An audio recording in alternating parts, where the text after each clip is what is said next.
Good morning.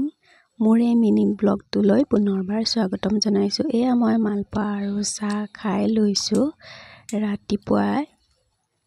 এয়া মই ঘৰতে বনাইছিলোঁ আৰু এইফালে ৰাতিপুৱাৰ কাৰণে আছে এয়া মই পুঠি মাছ কেইটামান ভাজি আছোঁ আৰু এইফালে বেঙেনাও ভাজি ল'লোঁ আৰু আছে কলমৌ শাক আৰু কচু। এয়া এতিয়া ধুনীয়াকৈ কাটি ল'ম। কাটি লৈ এয়া মই বনায়ো ল'লোঁ। খুবেই খাব ভাল হৈছে।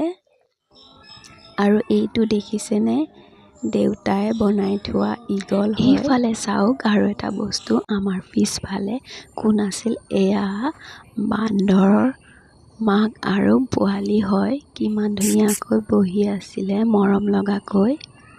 তেন্তে আজিলৈ আহিছোঁ, ধন্যবাদ।